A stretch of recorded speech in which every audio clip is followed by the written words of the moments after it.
You want to serve your three-bean salad the way they did in the 1930s? There's an old curiosity shop.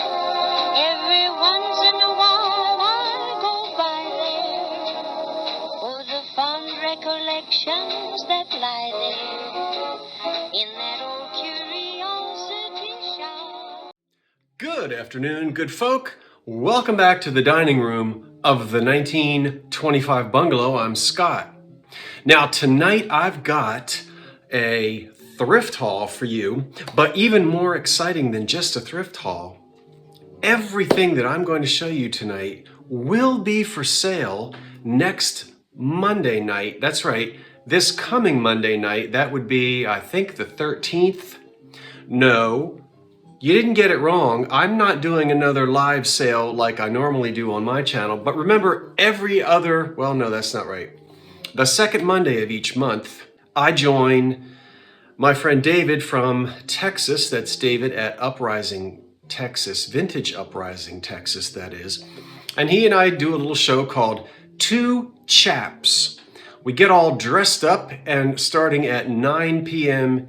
Eastern, that's an hour later than I normally start, we have a little live sale and we each sell 10 items. We go back and forth between each other's channels, and this week, this Monday, 9 p.m. Eastern, we will be on David's channel. That's Vintage Uprising, Texas. I will link it in the description box right here underneath this video because it won't happen on my channel. Now, probably what I'll do and what I normally do is go live at about 8:30 on my own channel just to prime the pump, get you excited, remind you of the live sale. Then we shut down the old curiosity shop and we jump over to David's channel. So I'm going to show you 9 items, even though I'm going to be selling 10. There's going to be one mystery item, and it'll all be available next Monday night. And then come back and join me on Tuesday night, the 14th, on my channel. And I think we're starting at 8 p.m. I will be joined by Patrick, the trusty huckster, Mercantile. And I don't think we're selling anything. We're going to do an ephemera show and tell chit chat. It should be fun, but he's going to be showing you some of his ephemera collection. And I think I can run around here and find some interesting things to show you and to talk about. That's next Tuesday night, the 14th at 8 p.m. Eastern, here on this channel, the Old Curiosity Shop. Then later on in the week, I think I will be visiting and doing some lives with the Vintage Vinny. That's probably going to be the Thursday night and the Friday night of next week, but that's pending. There's a lot going on, so please stay tuned to the Old Curiosity Shop so you don't miss anything. If you're not a subscriber, it doesn't cost you anything. It just takes a minute. Just click that little thing there that says subscribe, and I think you click a bell, and every time I do something, a ding dong goes off. Okay, what have I got? Okay, we have a duck, and it maker unknown because there's no mark on the bottom. But he is ceramic, a nice heavy ceramic and very well painted. This really looks like something from the 1950s or 60s. So it's a planter and he's in excellent condition. I'm also selling this huge, wonderful sort of Edwardian era mahogany vase. Now it's solid wood. This whole chunk here is a solid piece of mahogany. It might look black to you in your screen, but it's the dark. You know, mahogany can be stained various colors, but this has the original finish on it. And so you have sort of a deep reddish brown color on this. And it is a vase or a vase. It may at one time have had a glass insert. They sometimes did, yeah. Maybe it did, maybe it didn't. But it's perfect to stick artificial things down in there, or, you know, search around, find yourself a little glass vase that you can actually fit down in there if you want to actually put something live in here, such as water.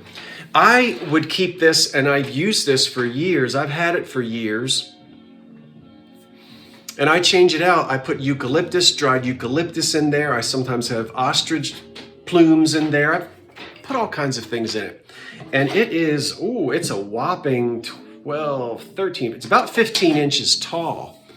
And if you are questioning whether or not it's mahogany, question no further. Guaranteed, solid mahogany. That's one of those old gummy labels from way back. And so just really, I said Edwardian, but we could be anywhere from, World War I. We'll say the first 25 years of the last century, somewhere in there. And it's not chipped or split. It's just a beautiful piece. I've never put any scratch cover or anything on it. I'll probably miss this when it's gone, but you can't keep everything, and I've enjoyed it for years, and I'm ready for someone else to enjoy it. For one money Monday night, I've got 2 more glass baskets, which could be Duncan Miller or they could be somebody else. These are both the same size, the same pattern, and they stand a lovely 9 inches tall. No chips, no cracks, unsigned. These things are usually not marked. And you'll get both of these, perfect for the top of a bookcase, the top of a china closet, your mantelpiece, your dining room table. Make arrangements out of those. Yes, I don't see a foundry mark, but I do see carved in here A9989. Who knows what that means? But as you look at the back of this brass plate, there you'll see the number which is carved in there. And, you know, looking at the front of it, I don't get any indication that this is something that was reproduced. Look at the quality of it. I think we're looking at something that does date to the around 1900 or so. And, you know, this could sometimes be mounted on a door where you would push the door open. It could be mounted this way. Nothing was ever engraved here on the front. Put this on your front door and put your surname on it.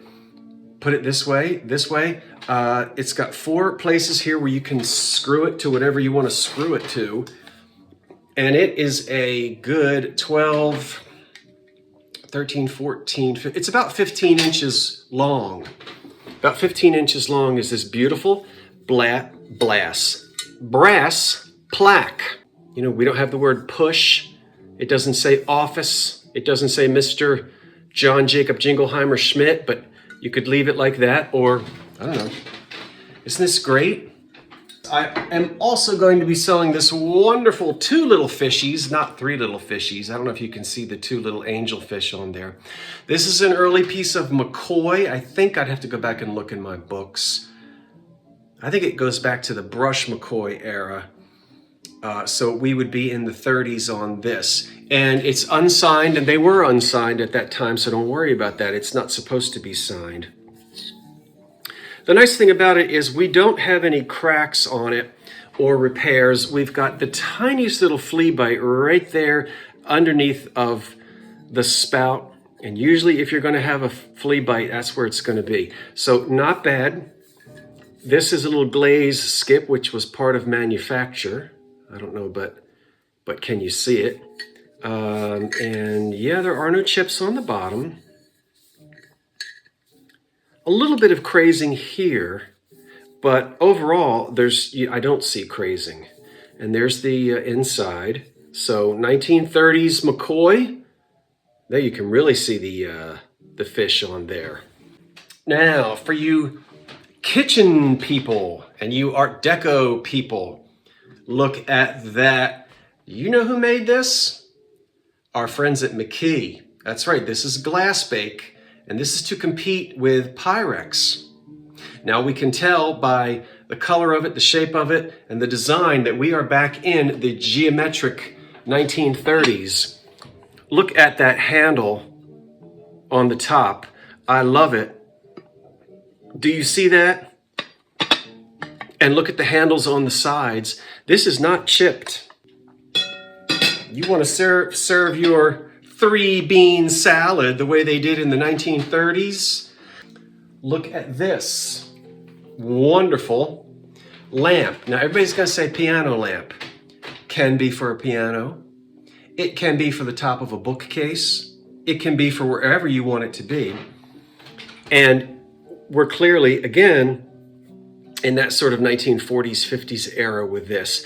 What I love about it is extremely, this base here made out of cast iron is very, very heavy. And so it allows the lamp to sit right like that, and it will cantilever out. And of course you can adjust it this way. This angle adjusts. And you can also turn this little screw here and slide the rod in and out. So this is really meant to sit right on the edge of something like a piano. And then you can angle your lamp down. You can see, you can put your light bulb in there. I don't have a light bulb in it at the moment. And then we turn it on and off right here. And it has a nice cord on it, which has been replaced at some time, so it's perfectly safe to use. Okay, Scotty dog collectors, you're going to get 2 for the price of 1. Next Monday night, you're going to get a little motto poem, and you get a little wall pocket. We'll look at the wall pocket first, which is made in Japan in the 1930s. And there it is. We're going to hang this on the wall. And that's just a little manufacturer there in the ear. Not a chip. His ears are not chipped. And there he is. Isn't that cute? For it to hang on the wall. And you can see that's 3 or 4 inches, maybe about 3 inches tall. So the little terrier head, wall pocket, and a wonderful motto. I will read it to you. It says, I was feeling lonesome. Let me start over.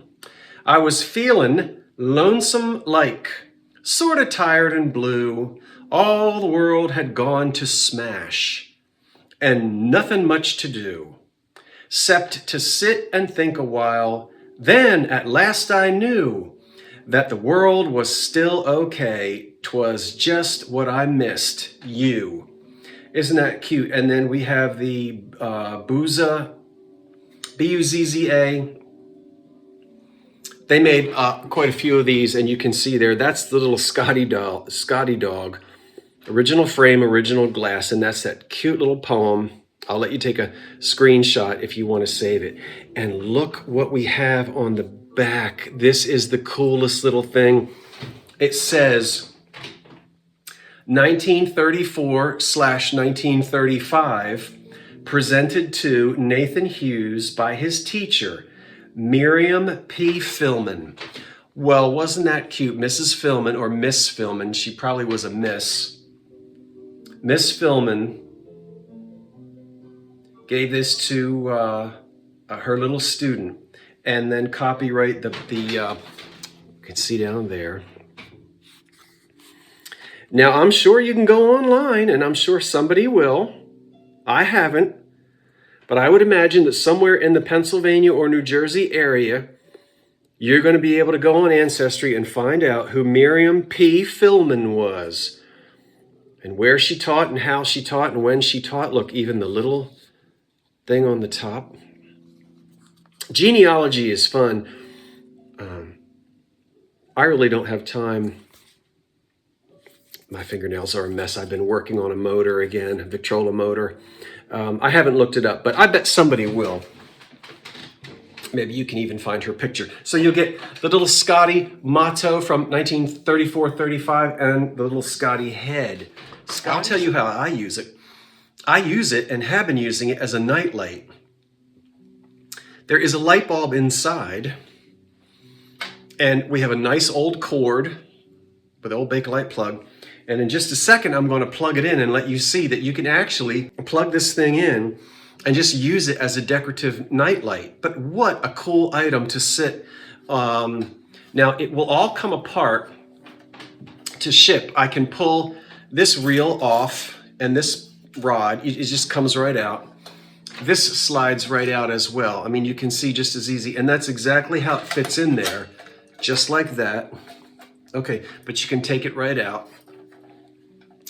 I don't have, and I've seen the old thick sort of cartoons. This would be for a child.